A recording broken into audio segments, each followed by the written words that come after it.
28મી માર્ચે એટલે કે આવતીકાલે કેજરીવાલ કોઈ મોટો ખુલાસો કરવાના છે। नमस्कार। कल शाम मैं जेल में अरविंद जी से मिलने गई। उन्हें डायबिटीज है, शुगर लेवल ठीक नहीं चल रहे, लेकिन निश्चय दृढ़ है।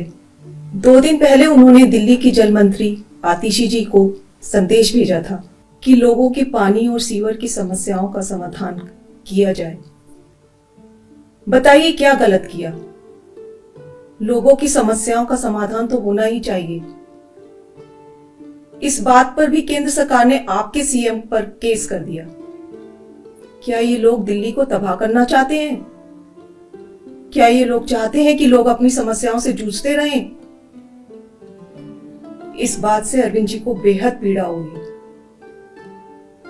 नमस्कार दर्शक मित्रों, दिल्लीना मुख्यमंत्री અને આમ આદમી પાર્ટીના સંયોજક અરવિંદ કેજરીવાલ અત્યારે જેલમાં છે અને એમના પત્ની સુનીતા કેજરીવાલ એમનો બીજો વિડીયો સામે આવ્યો છે। આ પહેલાં એમનો એક વિડીયો સામે આવ્યો હતો, એમાં એમણે અરવિંદ કેજરીવાલનો જે સંદેશો હતો એ સંદેશો વાંચી સંભળાવ્યો હતો। હવે બીજો વિડીયો પણ વાયરલ થયો છે અને બીજા વિડીયોની અંદર પણ કેજરીવાલે એક વાત કરી છે કે 28મી માર્ચે એટલે કે આવતીકાલે કેજરીવાલ કોઈ મોટો ખુલાસો કરવાના છે।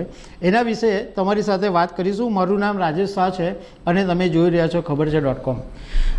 દર્શક મિત્રો, અરવિંદ કેજરીવાલના પત્ની સુનીતા કેજરીવાલ આમ સત્તાવાર રીતે રાજકારણમાં નથી, પરંતુ જ્યારથી કેજરીવાલ જેલમાં છે ત્યારથી બીજી વખત એમણે વિડીયો એમનો સામે આવ્યો છે અને એમણે કેજરીવાલ સાથેની જે વાત થઈ હોય એ વિડીયોમાં એ શેર કરી છે। પહેલા વિડીયોમાં પણ કેજરીવાલનો સંદેશો શેર કરેલો। હવે આ વખતે જે વિડીયો શેર કર્યો છે એમાં સુનીતા કેજરીવાલે એવું કીધું છે કે ગઈકાલે સાંજે એટલે મંગળવારે હું મારા પતિને જેલમાં મળવા ગઈ હતી અને આ વાત કરતાં એમના ચહેરા ઉપર દુઃખ આવી ગયું હતું। એમણે એમ કીધું કે હું જ્યારે મારા પતિને મળવા ગઈ તો મારા પતિને એક તો ડાયાબિટીસ છે અને સુગરનું લેવલ બરાબર રહેતું નથી। એમણે અત્યાર સુધીમાં આપના મંત્રી આતિશીને સંદેશા આપેલા છે કે પાણી અને ગટરની સમસ્યાનો નિકાલ કરવો। સુનીતા કેજરીવાલે કીધું કે આ કેન્દ્ર સરકાર કેવી છે કે કેજરીવાલ બેઠા બેઠા જેલમાં લોકોની સમસ્યાઓનો વિચાર કરે છે અને આ કેજરીવાલે આદેશ આપ્યો તો કેન્દ્ર સરકારે આની સામે પણ કેસ ઠોકી દીધો।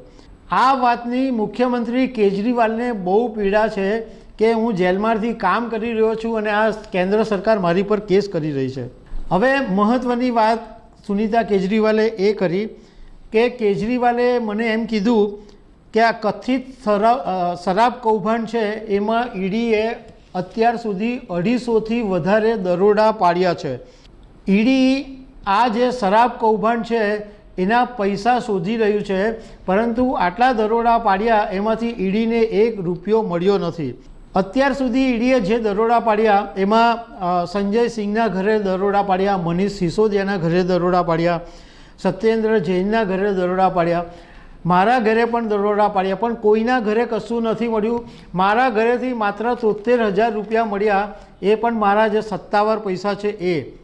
સુનીતા કેજરીવાલે કીધું કે અરવિંદ કેજરીવાલ 28 માર્ચે એટલે મંગળવારે કોર્ટની સમક્ષ કથિત શરાબ કૌભાંડના રૂપિયા ક્યાં છે એનો ખુલાસો કોર્ટમાં કરશે અને આખા દેશને જે પણ સત્ય છે આ વાતનું એ બધું કોર્ટ સમક્ષ જાહેર કરશે અને દેશની જનતાને ખબર પડશે।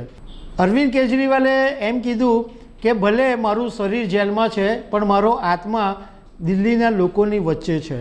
હવે આવતીકાલે 28 માર્ચે કેજરીવાલ શું ખુલાસો કરે છે, શરાબ કૌભાંડના પૈસાની શું વાત કરે છે, સત્ય શું છે એ બધું આપણને આવતીકાલે ખબર પડશે। તો દર્શક મિત્રો, આવી અનેક વાતો સાથે અમે તમને મળતા રહીશું। Thank you very much.